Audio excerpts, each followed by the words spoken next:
All right. Okay, church. We're going to get started here. If you are willing and able to get to your feet to sing For the Beauty of the Earth. Fortunately, those are the first words, too, so you don't even have to look at the projector for that part. Good morning.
Good morning.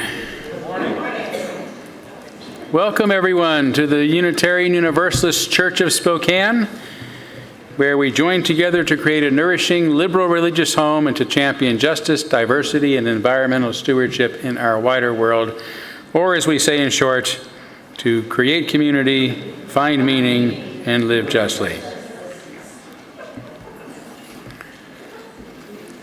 We begin, as always, by welcoming each and every one of you to this space, all of your uniqueness, your unique beliefs, your unique background, lifestyle, experiences, differences, all that helps make you who you are is welcome here today. And this is true of those of you who are in the room with us this morning, whether you are a regular attendee or perhaps even joining us for the first time, as well as the many of you who are live streaming with us this morning. Also, we're so glad to have all of you. And I want to welcome Olivia Brownlee for leading us in our music today. Thank you so much. It's always great to have you, and you're going to get to hear some real special songs from Olivia in just a bit too. So thank you. And I'm really happy to announce that Jackie Sandberg is our new church pianist. So it's official. So I really appreciate Jackie's incredible, enthusiastic, joyful presence. So, and not only that, you have some talent too. Yes, absolutely you do. So today we are having our annual Thanksgiving potluck, and everybody here is welcome to stay and attend after the service, whether you knew it was happening or not. If you're visiting, be our guest. If you knew about it and forgot, we are going to need some folks to help us clean up afterwards, help sort of with the dishes and put away the tables. So if whoever's able to volunteer to help with that afterwards, that would be wonderful too and much appreciated. And thanks to everyone who's helped put on the Thanksgiving potluck, as well as everyone who's contributed to it. I think it's Lynn Janishian, Sue Sturritz, and Candace Schmidt. Am I leaving anybody out? You were the organizing team? And this is the 4th year you guys have done this? Okay, well, thank you. Yeah. So now it's officially annual. We have to keep this tradition going. So thank you all so much. Okay, I don't have, hopefully I'm not forgetting something. So why don't we take a few extra seconds this morning to greet one another.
I realize that you're excited to get on with the festivities, but you're going to have to listen to this sermon whether you want to or not.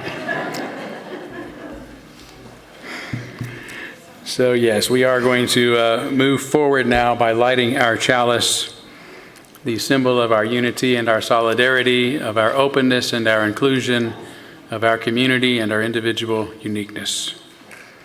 May this small flame be our offering of warmth to those who are cold and alone, and a light to those in darkness. May it be a flame that ignites justice in our world and a beacon of hope to those in need, and may it reflect at least a spark of truth wherever truth has been lost, and cast a healthy shadow of doubt wherever it's been found.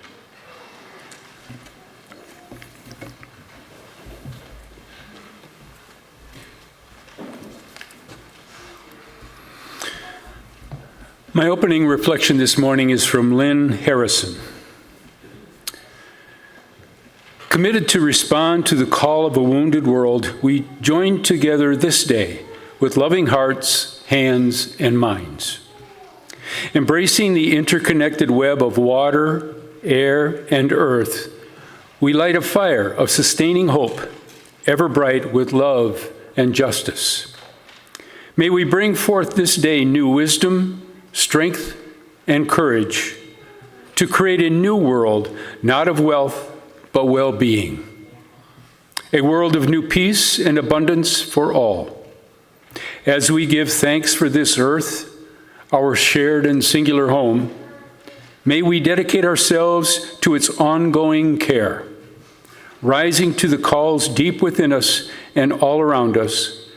May we respond today and always with courage and with love and with thanksgiving.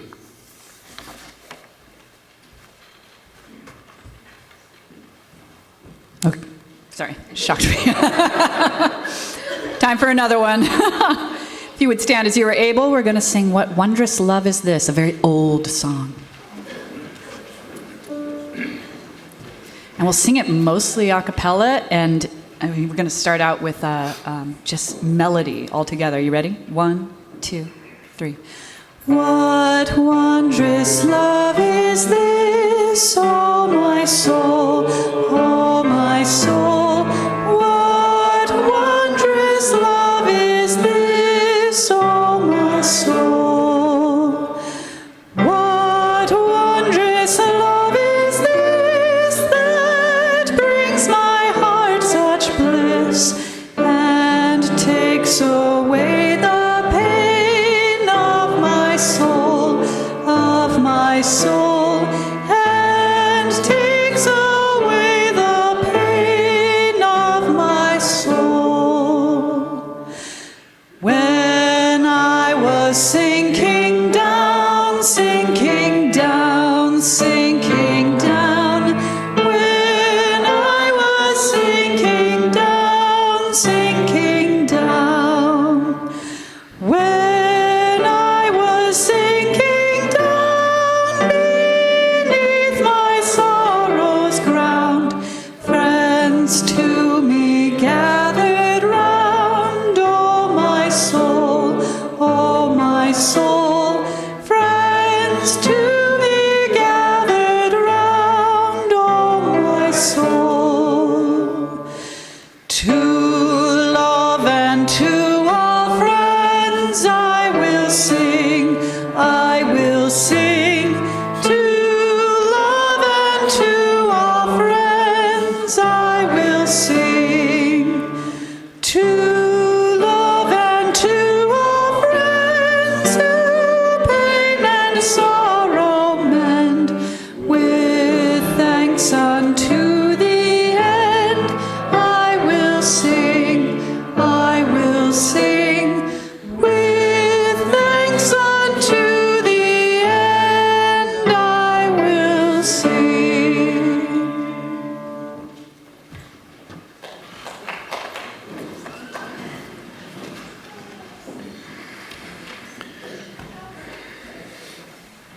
We're now going to kindle our candles of care on behalf of those most on our hearts and minds this morning. I did not receive any specific request for candles, but we are going to begin as we have been on behalf of the people in Ukraine and Russia who are suffering from the war and violence there, as well as the people of Israel and Palestinian people in Iran, Lebanon, Beirut, and anywhere else in the world where the unnecessary terror of war is taking place on our planet. And let's share a moment of silence on behalf of those that you might be thinking of, and as always, you're welcome to name them aloud at this time if you'd like.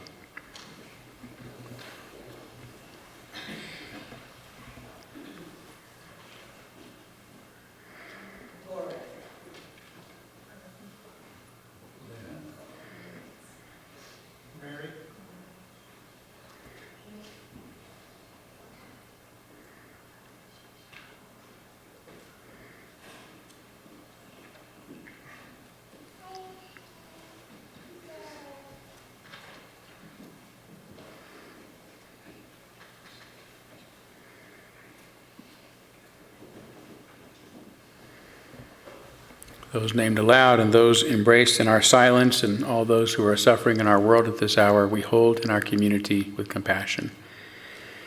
And we now gratefully give and receive this morning's offering, which helps sustain this community and our mission to the larger world.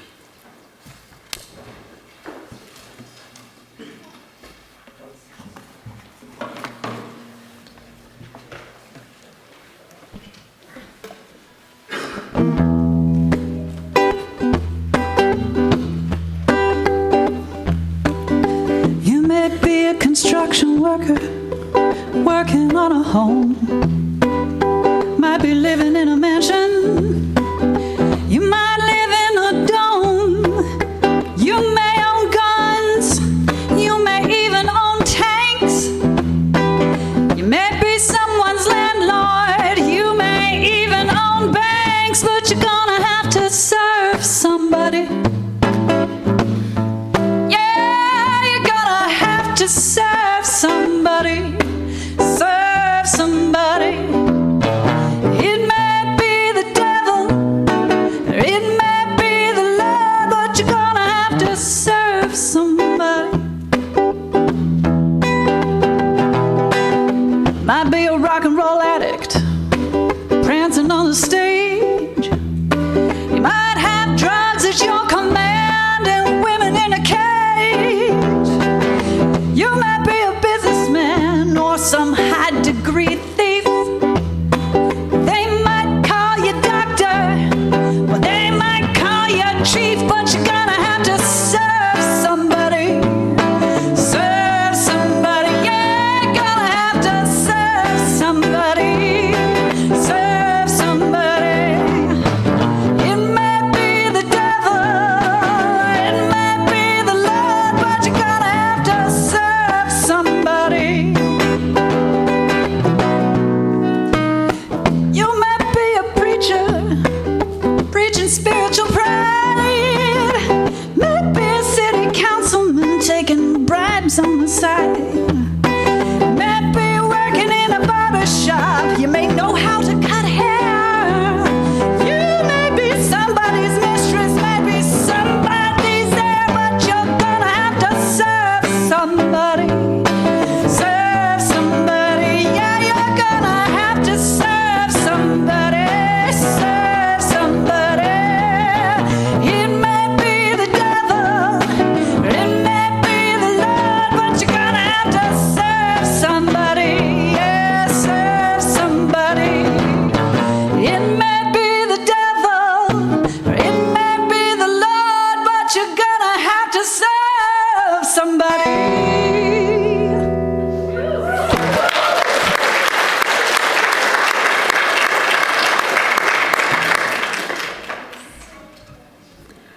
All right, I'd like to invite any children up for our Time for All Ages story. And while they're making their way up, I will announce we're doing something a little bit different today. The kindergarten through fifth graders will be with me in the Thoreau room, and the youth in grades 6 and up are going to be next door in the young room with Shane, watching an episode of the Twilight Zone and having a philosophical conversation about it. So if you head down to the Thoreau room and you don't see your middle schooler, just check next door.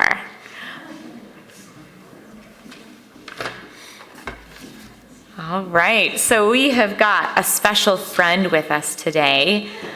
Bun Bun is back, and I bet he's been thinking a lot about the Thanksgiving carrots that will be on his table next week. Is that right, Bun Bun? All right. Anything else on your mind? Oh, Bun Bun said that he just heard a story about a raven, an old trickster from the Pacific Northwest, but that he's feeling a little bit confused about it. Why is that, Bun Bun? Oh, that is confusing. He says that Raven did something tricky, but also kind when he shared something really important with everyone. I think we'll have to talk more about that this morning in Children's Chapel when we read the whole story. You know, it actually reminds me a little bit of a quote that I read last weekend when I was in Washington, D.C. with my friend. We were walking through the Franklin Delano Roosevelt Memorial at night. He was the President of the United States during some very difficult times, almost 100 years ago. And he said, "The test of our progress is not whether we add more to the abundance of those who have too much. It is whether we provide enough for those who have too little." What do you think? And what do you think?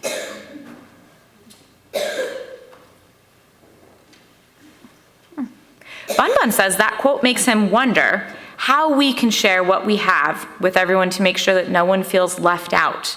Sometimes you've felt left out at school, haven't you, Bun Bun? And you've counted on people to be kind to help you feel included. Well, I think we can all think about that as we prepare this week for Thanksgiving. Thank you, Bun Bun, for sharing your thoughts. And thank you for helping us think about abundance. It's not just something we have, but it's something that we share. Let's give Bun Bun a big round of applause for being here this morning.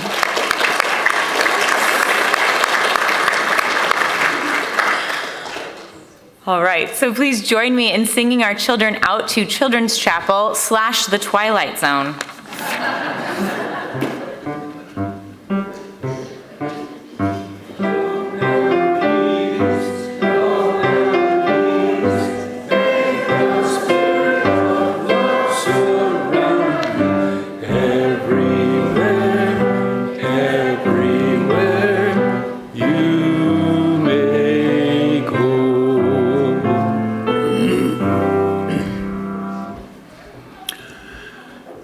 I invite you now into a time of meditation. Adjust your position so that you're comfortable. Close your eyes. Put your feet on the floor. Relax with a slow, deep breath and reflect on these words. As we celebrate the abundance of our lives together, we harvest bushels of strength for one another and offer our crop with the hands of compassion and generosity. In the authentic and gentle manner of our connections, we cultivate a simple sweetness to brighten our spirits. Be grateful for the ways we nourish and uplift each other, for it is the sharing of this hallowed time together that sustains us.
I am not your means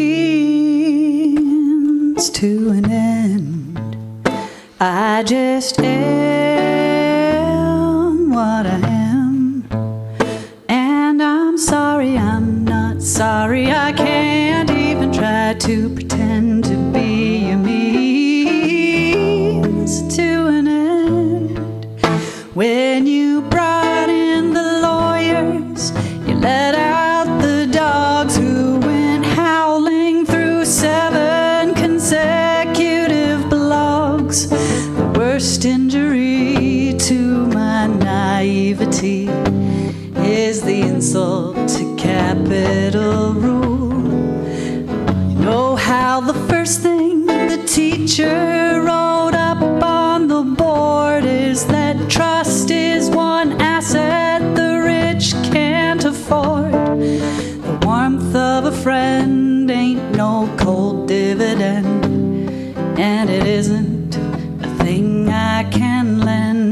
I am not your means to an end. I just am what I am. And I'm sorry, I'm not sorry. I can't even try to pretend to be your means to an end. I see stars and security locked in your eyes with this fantasy to self-industrialize. You've been wearing me like an accessory, but you shouldn't play me for the fool. I always try not to be tragic, but it sure doesn't help when you objectify me to capitalize on yourself. My trust in you bends with each signal you send, and it isn't a thing you can mend. I am not your means to an end. I just am what I am. And I'm sorry, I'm not sorry. I can't even try to pretend to be your means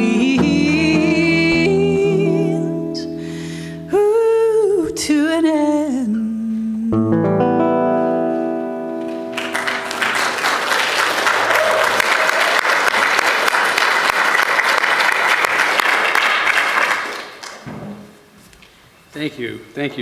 Thank you so much, Olivia. That's just such an amazing song. Obviously, as the program says, an original song, but it means so much to me, and I think to us as Unitarians. Immanuel Kant, that was his categorical imperative, was we must not use anybody as a means to somebody else's ends, but must consider them an end within themselves. And to put it to such amazing lyrics. Thank you. Yeah.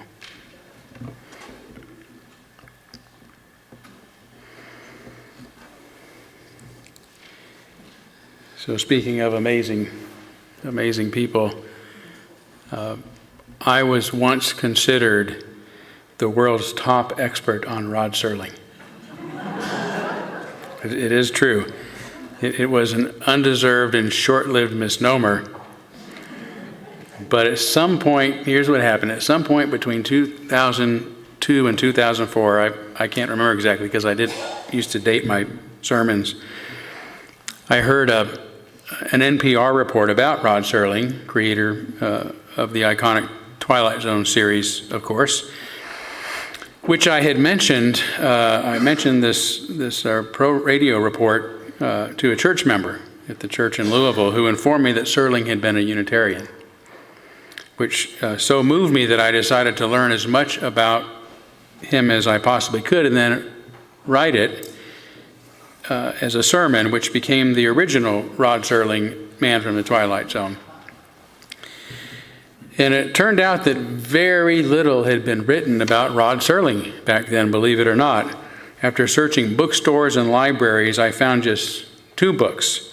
One was Mark Scott Zichry's The Twilight Zone Companion, which is essentially an episode guide, written in 1982, and a library copy of Gordon Sanders' biography, Serling, The Rise and Twilight of Television's Last Angry Man, written in 1992. It was also the early days of the internet, and my Louisville congregation had just gotten its first website. And I only had just begun publishing my transcripts online. Yet for a short time thereafter, searching for my name on Yahoo, before Google was the dominant search engine, resulted mostly in mentions of my Rod Serling sermon, because there was literally nothing else about him online. In a 2004 online discussion, for example, a person quotes that sermon, then says, "No reference is given, and I have no idea who Dr. Eckloff is." Prior to this, my transcripts were for my purposes alone, but comments like these actually made me realize the necessity of formally citing my sources since I was publishing them online, which I've done ever since. 6 or so years later, I even earned my doctorate just to make an honest man of myself. I also received an email from one of Serling's best friends thanking me for writing what he called such a fitting tribute to Rod, and letting me know that he sent a copy to his widow, Carol Serling, who passed away as recently as 2020 at age 90. I even received an invitation to come speak about him at Antioch College, where he and Carol met and where he studied theater and broadcasting and earned his bachelor's degree in 1950. I accepted the invitation, and I never heard anything more about it. Perhaps they realize I am not quite the expert the internet led them to believe. So nowadays, nothing on the internet connects me to Rod Serling except the announcement on our church website that I'm going to be discussing him today. My original digital transcript, however, or my original digital transcript, I should say, has disappeared. However, I did find a hard copy of it recently and was really excited to work with it, and that's the basis of what I'll be saying today about this incredible man who, although I am not an expert of, remain a great admirer and one who is inspired. So, in the style of Rod Serling, fade in. There is a fifth dimension beyond that which is known to man. It is a dimension as vast as space and as timeless as infinity. It is the middle ground between light and shadow, between science and superstition, and it lies between the pit of a man's fears and the summit of his knowledge. This is the dimension of imagination. It is an area we call the Twilight Zone. Imagine, if you will, a man trapped in a world and time not his own. A giant who stood only 5'4" tall. A man of peace who lived and fought in a time of war. A man forever bound by nostalgic love to his roots in a small town, but powerfully drawn to the bright lights and opportunities of the big city. A man courageously committed to his duties as a citizen of humanity, yet a victim himself of bigotry and hate. A man who may have lived longer than he should, or could have expected, though his life was cut tragically short. Imagine all of this, and you might begin to understand the heart of the man we call Rod Serling. Act 1. Rod Serling was a plagiarist. At least that's what many of his critics claim, particularly other writers struggling to succeed in the area of science fiction. One very loud accuser, more than Serling's equal as a successful sci-fi writer and his fellow Unitarian, was Ray Bradbury. Serling countered that he had never intentionally stolen another writer's work. Indeed, all the suits against him proved unsuccessful, with the exception of one in 1963, that on the advice of his lawyer he settled for $6,500. I would argue, however, that Serling was an unintentional plagiarist. He packed a lot of experience into his short stature and even shorter life. Everything he saw, said, and did, including conversations with others, their shared ideas, the stories and articles he read, lingered somewhere in the back of his imaginative mind, waiting to be reborn in the Twilight Zone.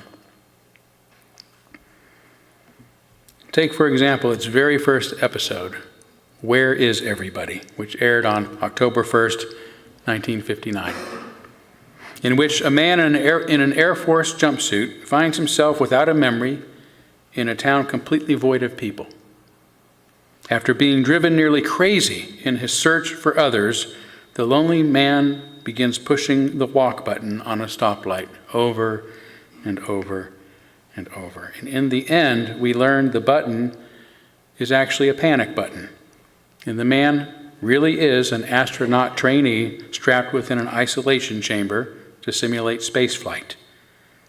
After 484 hours being left alone, he simply lost it.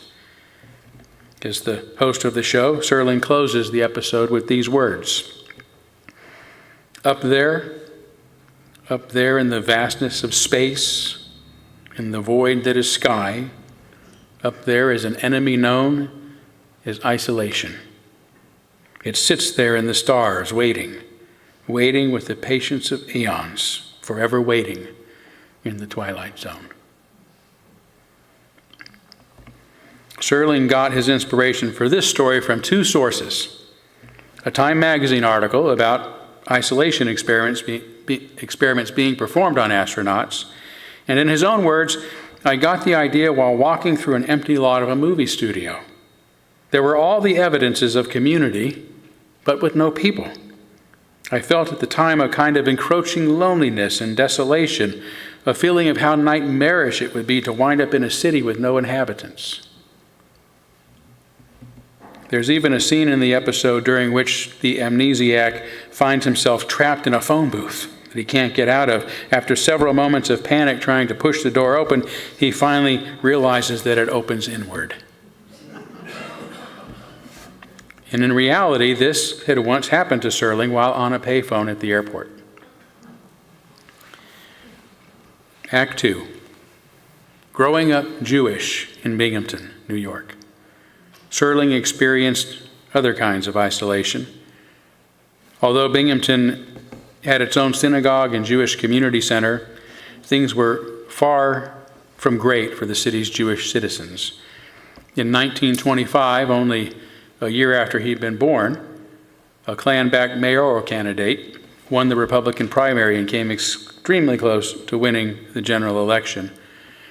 Those were the years where membership in the KKK had soared to millions, and the state's Klan headquarters were located just one county over from Binghamton's. At the time, Jews were refused jobs, weren't allowed, to live in certain neighborhoods, nor have membership in the Binghamton Club, and that's a restriction that lasted well into the 1960s.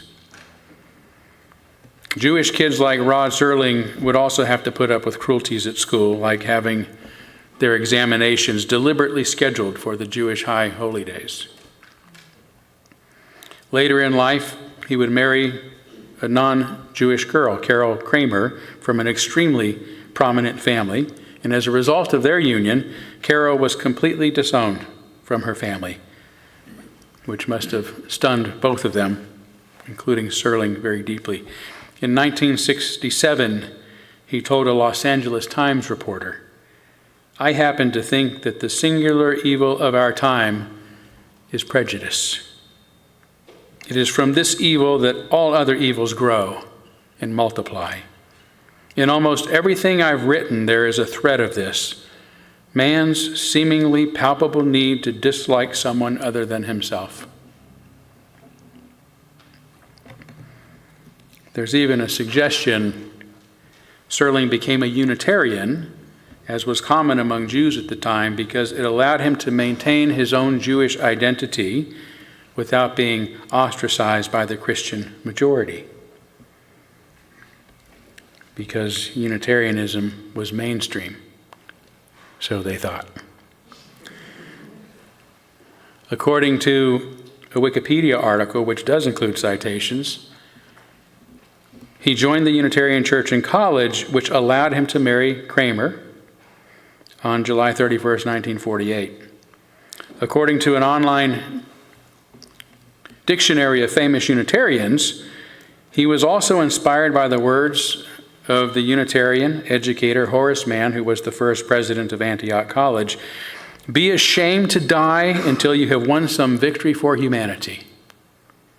And this further persuaded him and Carol to join the Unitarian Church, and they eventually became longtime active members and generous contributors to the Unitarian Community Church of Santa Monica, California. In a particularly disturbing episode, Death's Head Revisited, Serling directly takes on the Holocaust.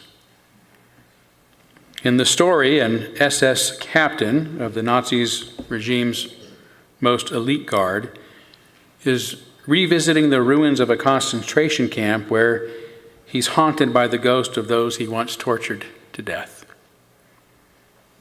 Their lingering spirits put him on trial and force him to experience the same sufferings that they felt. And in the end, he's driven insane, and we see the frightening spirits of the dead standing before us on the screen. Serling closes with that image of all the Dachau's, the Belsens, the Buchenwalds, the Auschwitzes, must remain standing, all of them. They must remain standing because they are a monument to a moment in time when some men decided to turn the earth into a graveyard. Into it, they shoveled all of their reason, their logic, their knowledge, but worst of all, their conscience. And the moment we forget this, the moment we cease to be haunted by these remembrances, then we become gravediggers. Something to dwell on and remember not only in the Twilight Zone, but wherever men walk God's earth. That was the only time an episode didn't end with the words, Twilight Zone. Act 3. In spite of his Jewishness, the athletic, handsome, outgoing kid with the great smile that everyone seemed to remember proved to be popular among his schoolmates. Once he graduated from high school, Serling decided to join the paratroopers. He was rejected at first because of his height, but eventually found an outfit that slid him through the system. Serling, however, was disappointed that he had been assigned to the Pacific to fight and not to go and fight the Nazis. Many things happened to him in the military that later became concepts in his writing. Firstly, he would begin his career as a writer for the military radio. That's where it got started. And he would take up boxing, winning 16 of 17 fights. His father would die of a heart attack at age 52, foreshadowing his own fate. He would be wounded with shrapnel. Worst of all, his psyche would be stained forever by the horrors of war, causing him to become against the very idea of war itself. In one Twilight Zone episode, for example, A Quality of Mercy, he takes a gung-ho American soldier, anxious to prove his manhood, much as Serling once was, who's stationed in the Philippines during the war, and suddenly transforms him into a Japanese lieutenant so that he can begin to see things through his enemy's eyes. By the time of the Vietnam War, Serling's anti-war sentiments had fully matured, and he took to the lecture circuit speaking against it. In a 1968 commencement address to a group of high schoolers, right, that's significant. Most of the time today, people are giving commencement speeches to college, university graduates. This was to high schoolers during the Vietnam War. And he asked, "Are you tough enough to try to build a world in which young men can live out their lives in fruitful pursuit of a decent enriching consummation of both their talents and hopes?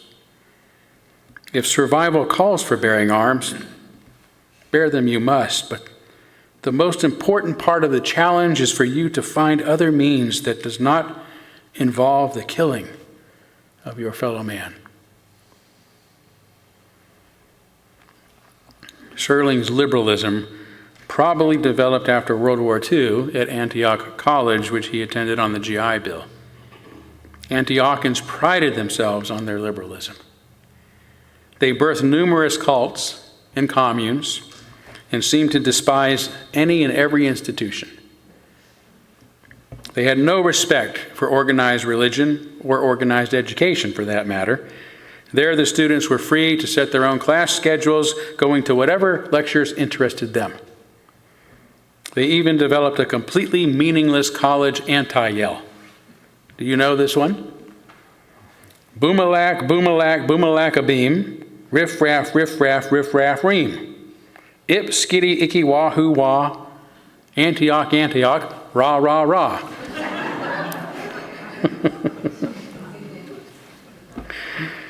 Now that is anti-institutional right there.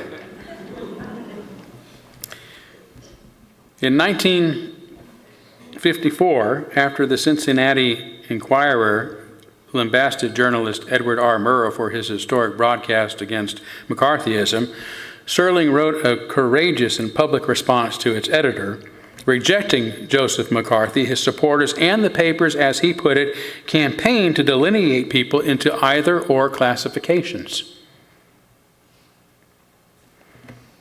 Later, as television's Aesop, Serling took up the matter again in a classic Twilight Zone episode. The monsters are due on Maple Street. It's about an idyllic neighborhood whose inhabitants begin to turn on each other after a boy who has read way too much science fiction warns them that human-looking aliens have invaded Maple Street. At first, they pay him little attention, but slowly begin turning on each other, allowing unfounded fears and suspicion to destroy their once peaceful life together. At the episode's closing, Serling warns us all that the tools of conquest do not necessarily come with bombs and explosions and fallout. There are weapons that are simply thoughts, attitudes, prejudices, to be found only in the minds of men. For the record, prejudices can kill and suspicion can destroy, and a thoughtless, frightened search for a scapegoat has fallout all its own. For the children and the children yet unborn. And the pity of it is, these things cannot be confined to the Twilight Zone. Act 4. After he and Carol married and graduated from Antioch, Rod decided to become a writer and broke into the business as a staff writer with WLW, the same radio station that employed Earl Mark Hammer Jr., for example, who went on to create The Waltons TV series. Serling got his big break after Kraft Television Theater produced his teleplay Patterns about the cruelties and inhumanities of the corporate world. Patterns made him an overnight star and single-handedly changed the face of television drama. After struggling for more than a year to prove that he was not just a one-shot wonder, Serling did it again with what he considered his favorite work, Requiem for a Heavyweight. The touching story about a washed-up boxer who ends up selling himself out to become a wrestler was inspired by a news story about his favorite boxer, Joe Louis, who had actually begun wrestling for a living in real life. Requiem won Rod his second Emmy. The first was for Patterns, and later he would win a third, which was unprecedented at the time, for The Comedian, starring Mickey Rooney. Despite his tremendous success, the greatest television writer ever grew increasingly weary of compromising his work just to please sponsors. Having to change simple things like got a match to got a light to please the random lighter company, for example, were annoying enough, but more troubling was television's general tendency to stay away from anything controversial to appease its sponsors.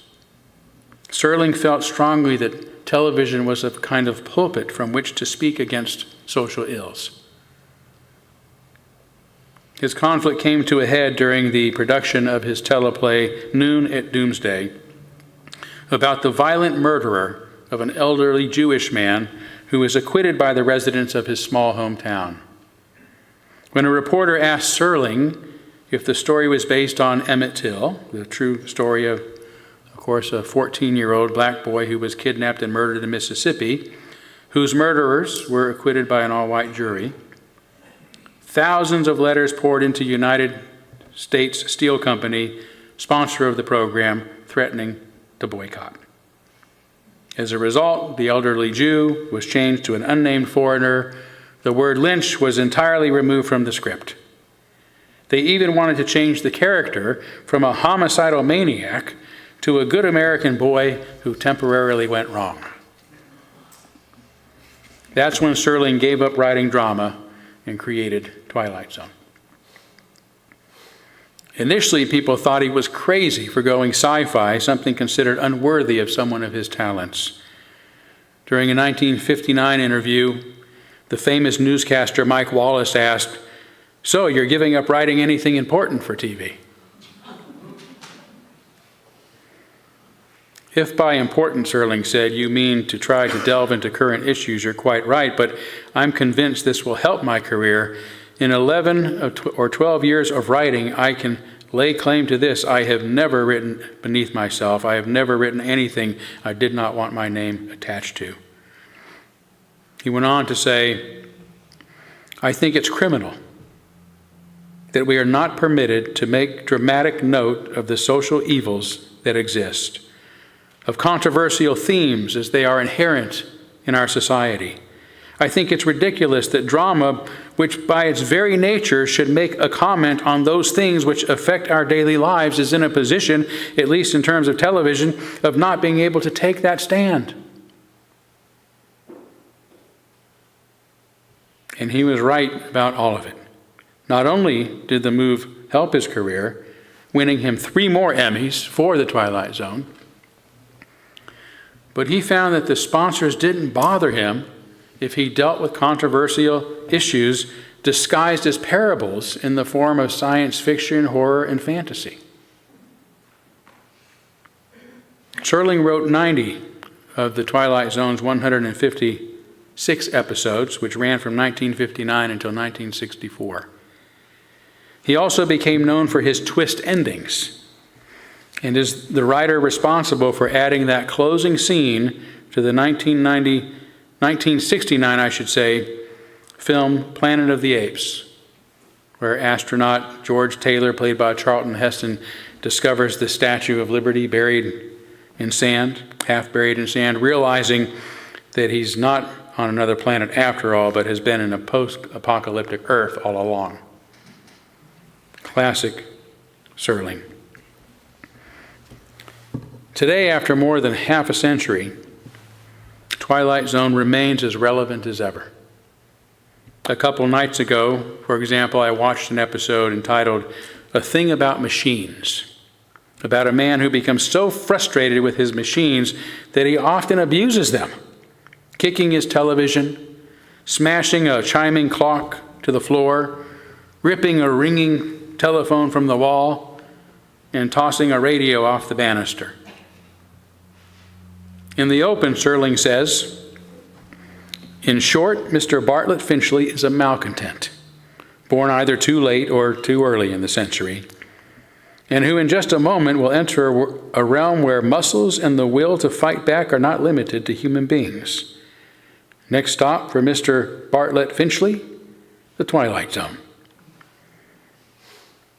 As the story proceeds, while alone in his home, Finchley is attacked by his machines, beginning with his typewriter, repeating the sentence, "Get out of here, Finchley." In what quickly becomes a nightmare, the TV turns on by itself and repeats the same message, "Get out of here, Finchley," as does a voice from the disconnected phone. Even the smashed clock begins repeatedly chiming. Finally, his unplugged electric razor chases him downstairs and out of his house, where his own car begins chasing him through the neighborhood, trying to run him down until he jumps into a swimming pool. He's too frightened to come out, and the next morning, rescuers find him at the bottom of the pool, ground. For me, this episode, which first aired in 1960 when technology was far less advanced than today, before we had computers and smartphones and artificial intelligence, shows our fear of technology was even then great enough to make a great horror story. It makes me wonder if today such fears might be just as exaggerated. But I think one of the most relevant episodes for us today is The Mind and the Matter, written in 1961 about Archibald Beechcroft, a man who despises people yet lives in a bustling city, has to ride to work on a packed subway and works in a crowded office. Fed up, he tells his boss, "If I had my way, here's how I'd fix the universe. I'd eliminate the people. I mean, crush them, get rid of them, destroy them, decimate them. And there'd be only one man left, me." Hard to believe this is one of the more lighthearted episodes, given the protagonist's wish to commit global genocide. But after reading a book, The Mind and the Matter, about the power of concentration, Beechcroft concentrates hard enough to actually make everyone but himself disappear. Everyone in the world. But he doesn't get through one day moving through the empty city, traveling alone on a subway, and being completely alone by himself at work before becoming lonely enough to realize the problem wasn't other people, just that they were all so different from him. So he uses the power of concentration again to repopulate the world with people just like himself. Again, it's not long before he realizes that everyone is unhappy, rude, and intolerant of everyone else around them.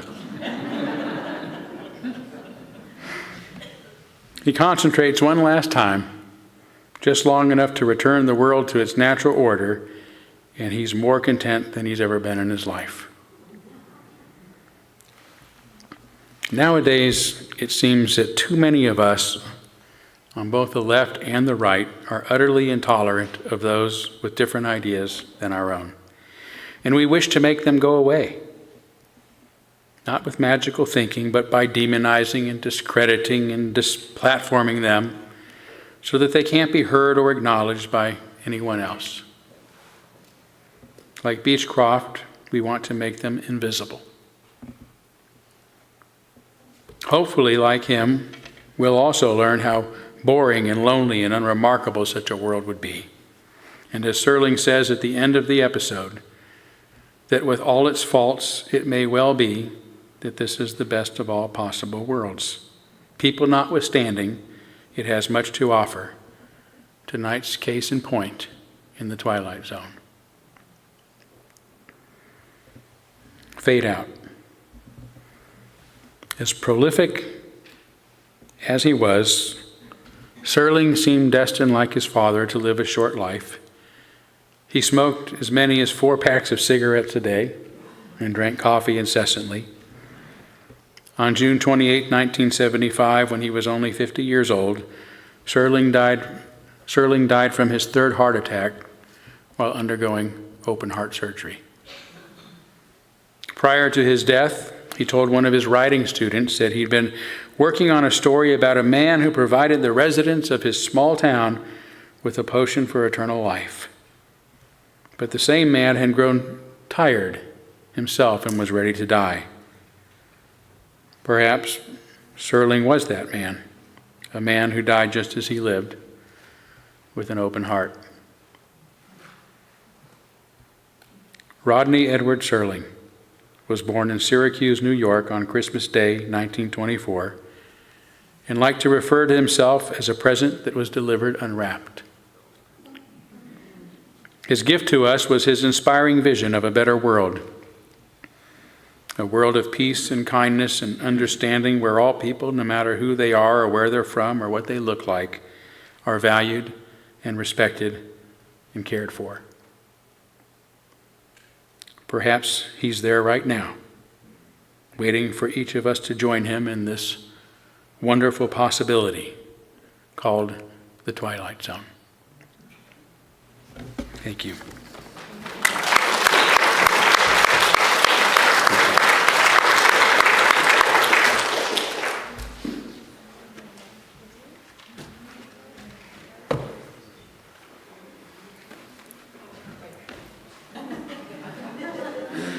What are you in the Twilight Zone or something? Well, yeah, I was so moved. No, I was still using the old program. Okay. So we're going to sing one more song. We've got to folks. get that program fixed. All right. All right. If you are willing and able to stand, I invite you to do so now. And sing loud, because I just learned this song this morning.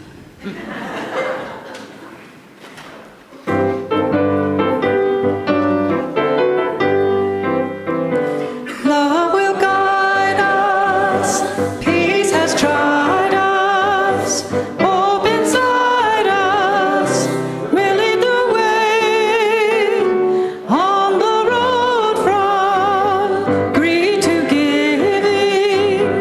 Love will guide us through the hard night. If you cannot sing like angels, if you cannot speak before thousands, you can give from deep within you.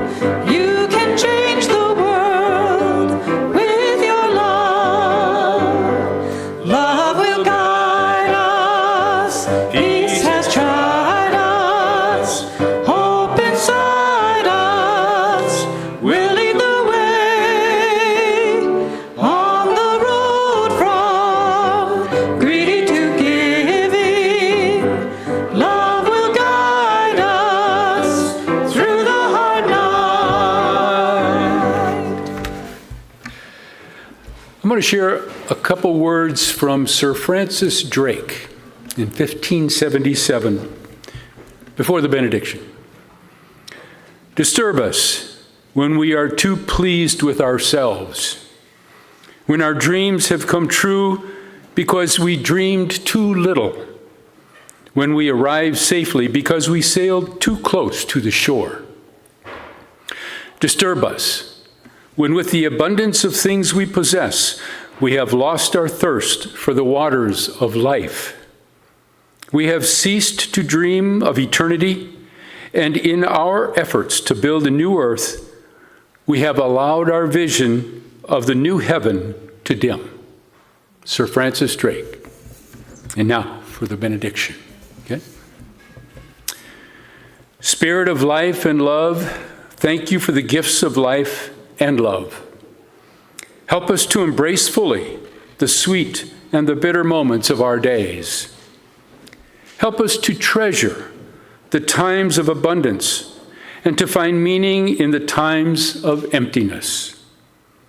Help us in our abundance to reach out to those who hunger, and help us in our times of hunger to admit our neediness and to accept the caring hand of our neighbor. Amen. Blessed be. Salam alaikum and shalom.